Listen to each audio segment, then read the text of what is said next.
নমস্কার বন্ধুরা, আমি আবার আজকে চলে এলাম আরেকটি নতুন ভিডিও এবং নতুন চ্যাপ্টার নিয়ে আমার ম্যাথস উইথ গৌতম চ্যানেলে। আমি আগের দিন বলেছিলাম যে সূচকের নিয়মাবলী শেষ, পরের দিন আমরা একটি নতুন ভিডিও নতুন চ্যাপ্টার দিয়ে শুরু করব। তো আজকের চ্যাপ্টার আমাদের সিলেবাসের সেকেন্ড চ্যাপ্টার হলো সূচকের নিয়মাবলী বা ল অফ ইন্ডিসেস। তো এই সূচকের নিয়মাবলী দেখা যাক এখানে। প্রথমে সূচকের নিয়মাবলী আমি যেমন আমার আগের চ্যাপ্টারটা পড়ানোর সময় করেছিলাম, সবার আগে যে কোনো চ্যাপ্টার সম্পর্কে একটা ছোট ধারণা, কিছু সংজ্ঞা দিয়ে তারপরে তার ম্যাথমেটিক্স এর প্রবলেম গুলো আমি সলভ করি। তো এখানেও আমি তাই করবো। আজকে সবার আগে সূচকের নিয়মাবলীতে কিছু ছোট ছোট দুটো সংজ্ঞা, দু তিনটে সংজ্ঞা আমি পড়াবো, যাতে তোমাদের এই চ্যাপ্টার গুলো বুঝতে সুবিধা হয়। তো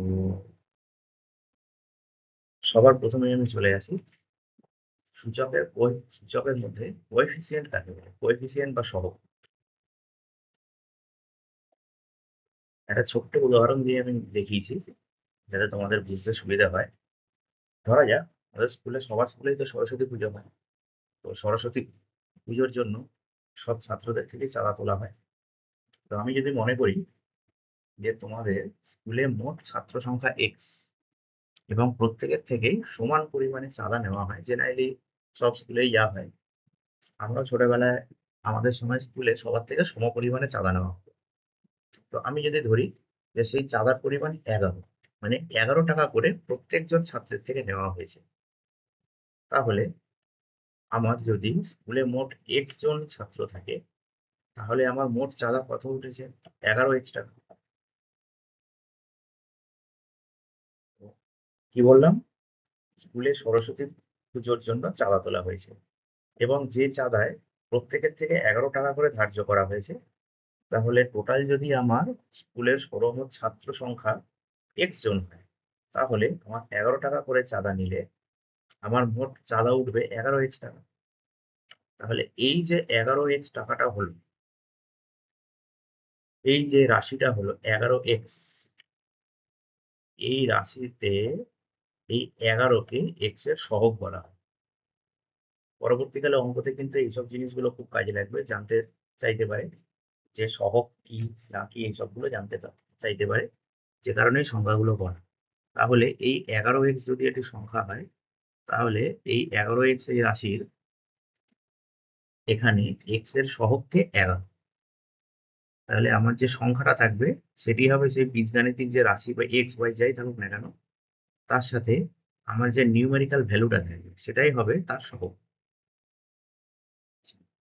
তারপরে চলে আসো সূচক ও নিধান, মানে ইন্ডেক্স ও বেস। আবার আমি সরস্বতী পুজো দিয়ে আরেকটি ছোট অঙ্ক দেখিয়েছি। ধরা যাক তোমাদের স্কুলে সরস্বতী পুজোর জন্য চাঁদা তোলা হয়েছে। এবার তোমাদের স্কুলে থেকে ঠিক করা হয়েছে যে প্রত্যেকের থেকে এবার আর 11 টাকা না, এক্স টাকা করে চাঁদা নেওয়া হবে এবং স্কুলের মোট ছাত্র সংখ্যা আমি ধরলাম এক্স জন। তাহলে যদি এক্স জনের থেকে প্রত্যেকের থেকে যদি এক্স টাকা করে চাঁদা নেওয়া হয়, তাহলে মোট চাঁদা উঠে যায় কত? এক্স ইন্টু এক্স টাকা। তাহলে এক্স ইন্টু এক্স কে আমরা সহজেই বীজগণিতের নিয়মে এক্স স্কোয়ার বলতে পারি। তাহলে এই যে এক্স এর স্কোয়ার যে রাশিটা হলো, এই এক্স এর স্কোয়ার রাশিটা এর মাথায় যে 2টা রয়েছে, এই 2টাকে বলা হবে আমার সূচক। মানে ওপরে বা মাথায় যেটা থাকবে সেটা হবে আমার সূচক। সূচককে আমরা ইংরেজিতে ইন্ডেক্স বলি। ইংরেজি নামটা আমাদের খুব একটা দরকার নেই বাংলা মিডিয়ামের ছেলেদের জন্য। আমি এক্স কে সূচক বলা হবে। এক্স এর মাথায় যেটা থাকবে, মানে ওপরে সে 2 থাক বা যাই থাক, মাথায় যে থাকবে সে হচ্ছে সূচক। আর নিচে যে থাকবে তাকে বলা হবে বেস বা নিধান। বাংলা নামগুলো মনে রাখবে, অঙ্কতে কিন্তু দিতে পারে সূচক কত বা নিধান কত। তো আমার কি হলো, যেটা আমার মাথার উপরে বসে রয়েছে সে হচ্ছে সূচক, আর যে নিচে থাকবে সে হচ্ছে নিধান। এই সূচককে আমরা ঘাতও বলতে পারি। এই যে সূচক এক্স এর স্কোয়ার, এই উপরেরটাকে আমরা কিন্তু অনেক সময় ঘাতও বলা হয়। এক্স এর ঘাত 2 বা এক্স এর সূচক 2, ঘাত বা সূচক একই জিনিস। আর নিচে যেটা থাকবে সেটা হচ্ছে মিলান। এবার আমার যদি এক্স এর স্কোয়ারের জায়গায় 2x যদি 2 টু দি পাওয়ার এক্স হতো, তাহলে সেক্ষেত্রে কিন্তু আমার সূচক হতো এক্স এবং নিধান তো 2। মানে যে সব নিচে থাকবে সে কিন্তু সবসময় নিধান, আর উপরে যেই থাকুক না কেন সে কিন্তু সবসময় হবে সূচক। আজকের মতো এই দুটো সংজ্ঞা দিয়ে আমি সূচকের নিয়মাবলী চ্যাপ্টারটা শুরু করলাম। পরের দিন আমি সূচক আর নিয়মাবলীর কিছু কিছু নিয়ম আছে বা কিছু কিছু বীজগাণিতিক সূত্র আছে, যেগুলো আমি একে একে প্রমাণ করব। তো আজকের মতো ভিডিও এখানেই শেষ।